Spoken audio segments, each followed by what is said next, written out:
You all set? All right.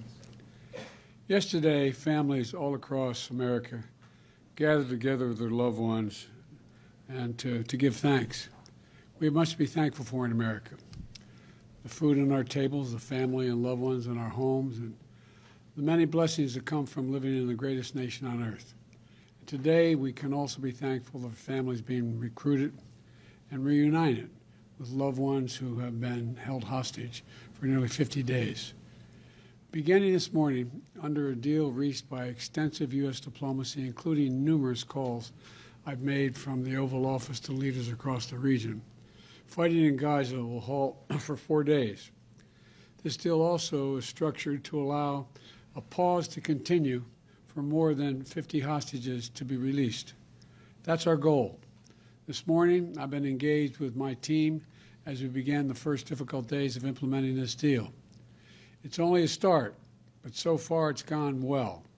Early this morning, 13 Israeli hostages were released, including an elderly woman, a grandmother, and mothers with their young children, some under the age of 6 years old.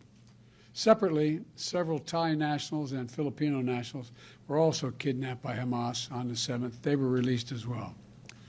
All of these hostages have been through a terrible ordeal, and this is the beginning of a long journey of healing for them. The teddy bears waiting to greet those children at the hospital are a stark reminder of the trauma these children have been through, and at such a very young age. Jill and I, Jill's with me here, keeping them all in our prayers today.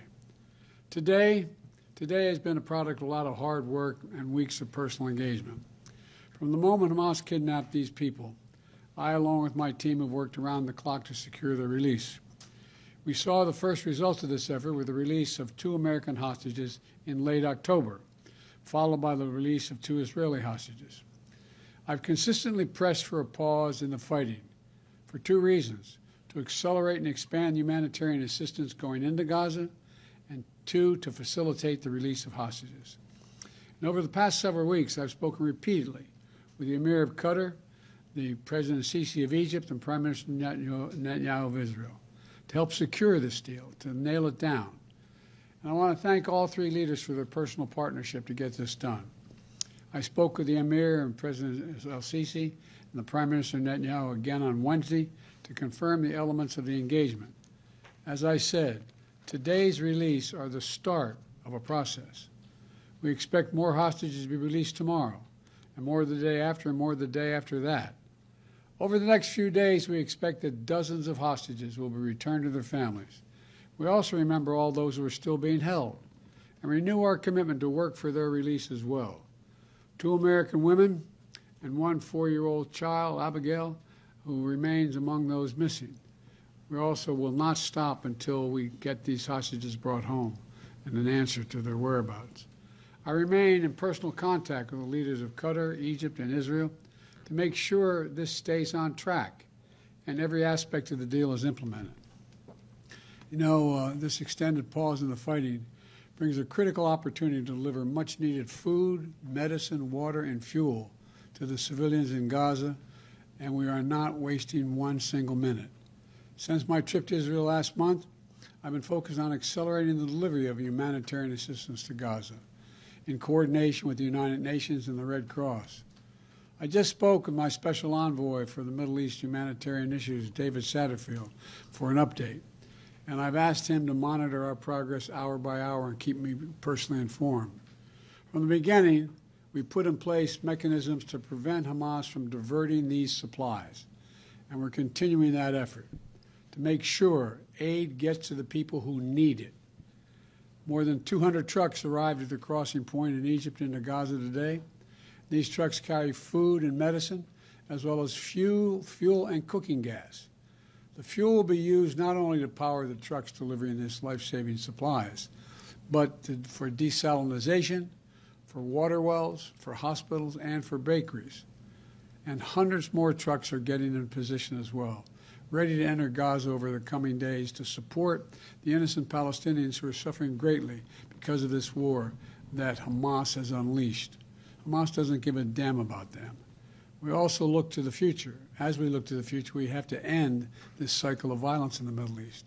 We need to renew our resolve to pursue this two-state solution where Israelis and Palestinians can one day live side by side in a two-state solution with equal measure of freedom and dignity.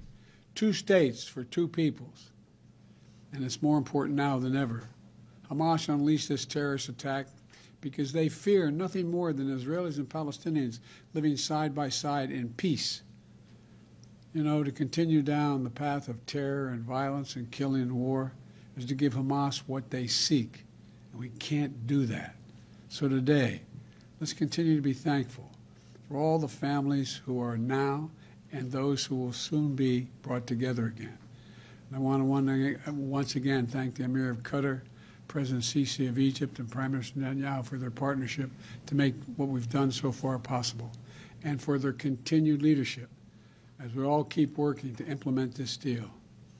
And over the coming days, I'll remain engaged with leaders throughout the Middle East as we all work together to build a better future for the region, a future where this kind of violence is unthinkable, a future where all children in the region, every child, Jewish, Muslim, Christian, Israeli, Palestinian, Arab, grow up knowing only peace. That's what we do. We're waiting now.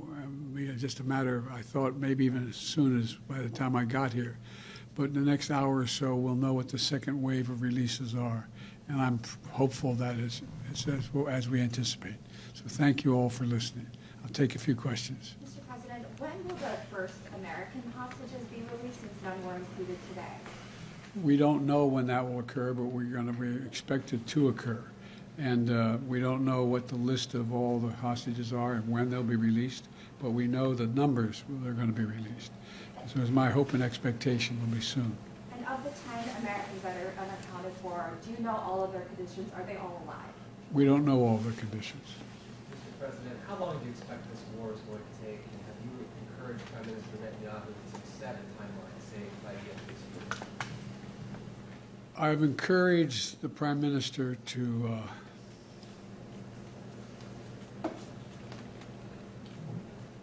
focus on trying to reduce the number of casualties while he is attempting to eliminate Hamas, which is a legitimate objective he has.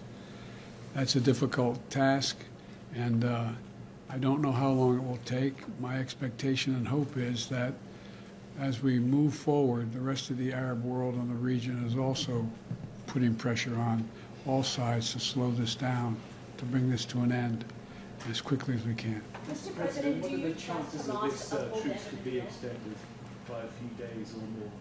I think the chances are real. Mr. President, there are members of your party who would like to see conditions placed on aid to Israel. What is your view on that? They would like to see, a reduction in the bombing and that sort of thing. Well, I think that's a worthwhile thought, but I don't think if I started off with that, we'd ever gotten to where we are today. We have to take this a piece at a time.